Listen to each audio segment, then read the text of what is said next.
I'm not your foe. I never was. Let me walk away and I will. You'll never see me again. Force me to fight, and this time I'll kill you. Most RPGs ask you to save the world.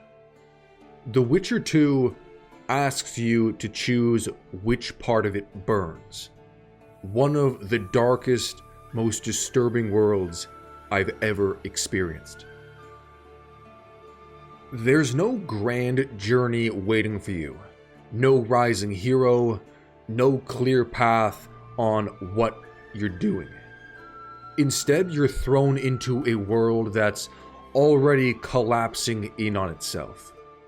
Witcher 3 is my favorite game of all time, and it has this glowing feeling that keeps bringing you back over and over again. You want to keep revisiting and exploring.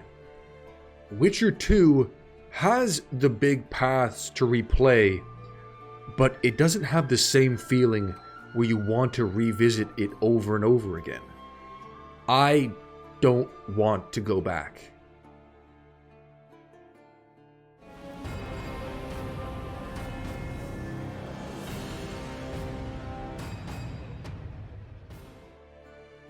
From the very first moments of Witcher 2, there is no sense that you're beginning a journey. Only the feeling that you've arrived far too late. The world isn't on the edge of collapse, it's already in it. Empires are at war, assassinations are occurring, and entire regions are tearing themselves apart.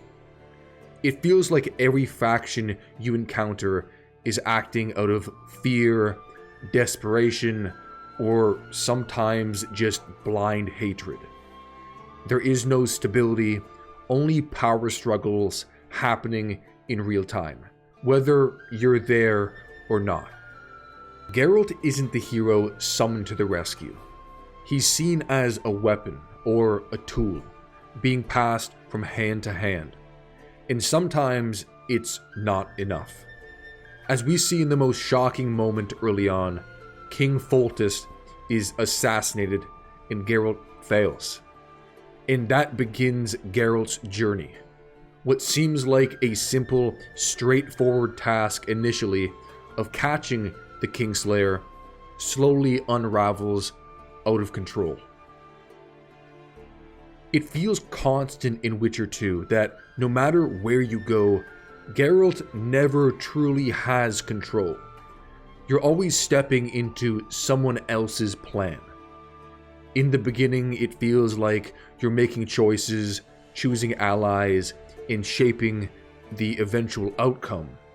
But the deeper you get, the more you realize that those choices are framed by the people around you, who were always going to use you.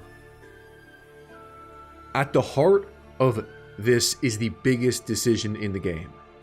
Do you side with Vernon Roche or Yorvith? Neither choice offers very much moral clarity, even by the end of it. Roche sees Geralt as a tool of loyalty and order, while Yorvith sees him as a means to fight oppression for the elves.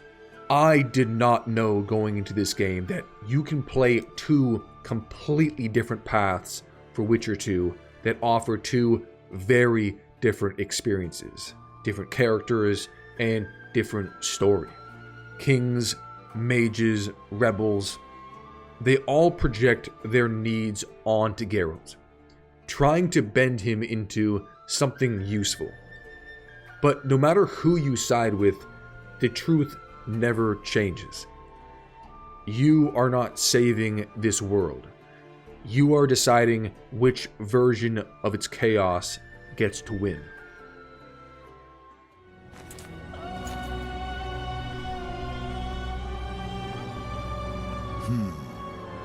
They have your eyes, sire.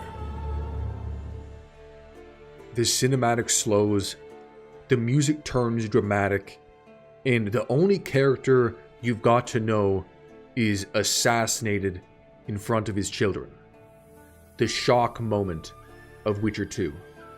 The assassination of King Foltest and the introduction to the villain Letho.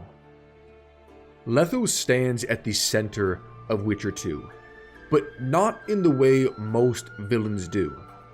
He's not chasing power, he's not driven by madness, and he's not even trying to destroy the world. In fact, what makes him so unsettling is how understandable he is.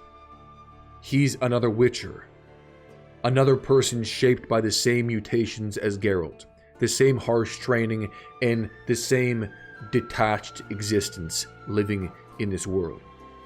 The only difference is the path he chose afterwards. Even when Letho isn't physically present, his shadow stretches across the entire game. The destabilization of the kingdoms and the fear that follows his name longer before you ever face him. He always seems to be just ahead of you, not because he's invincible, but because he sees the world more clearly than everyone else, it seems.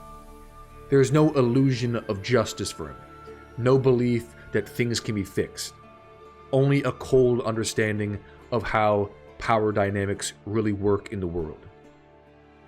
That is what makes him so intimidating.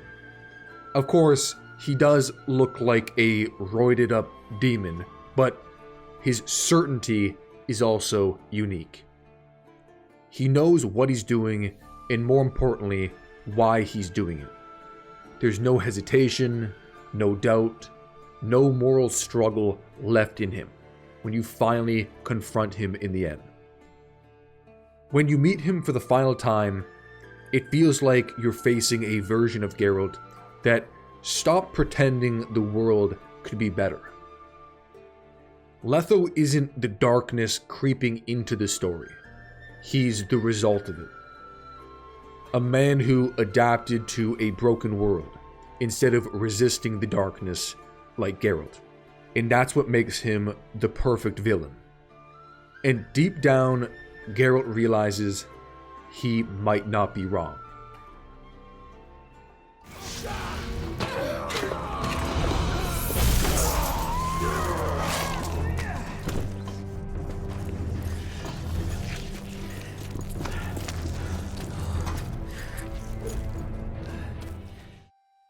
What truly separates Witcher 2 from other RPGs, even Witcher 3, is how grounded its darkness feels. It's not a world defined by dragons or ancient curses. Sure, those things exist, but what stayed with me was how absolutely brutal the world is. Witcher 2 does not shy away from that. Political assassinations aren't dramatic set pieces. They're calculated moves in a much larger political game. Entire groups are persecuted, hunted, and slaughtered in the streets, not because they're monsters, but because of fear or prejudice. It doesn't come from fantasy, but from reality. There is murder, sexual violence, torture, and exploitation. Even Witcher 3 didn't have this level of cruelness. And none of it feels exaggerated. If anything, it feels disturbingly believable. That's what makes it heavier than Witcher 3 in a lot of ways. Witcher 3 explores dark themes very often, but balances them out with humanity, warmth, and the beautiful world. Witcher 2 does not offer that release. It's cold, often colorless, and dark. It's less interested in comforting the player. It doesn't give you the distance of fantasy. It pulls you closer to the truth of what this world is built on. Witcher 2 doesn't leave you with a sense of victory, just perspective. That sometimes there is no right choice only consequences. And the darkest part of its world isn't the monsters or the wars, it's the people who made it that way. I really enjoyed playing Witcher 2, but man, it was significantly darker than Witcher 3 in a lot of ways, and I did not expect that. Also, if you have a 50 series GPU, be prepared for a lot of crashes.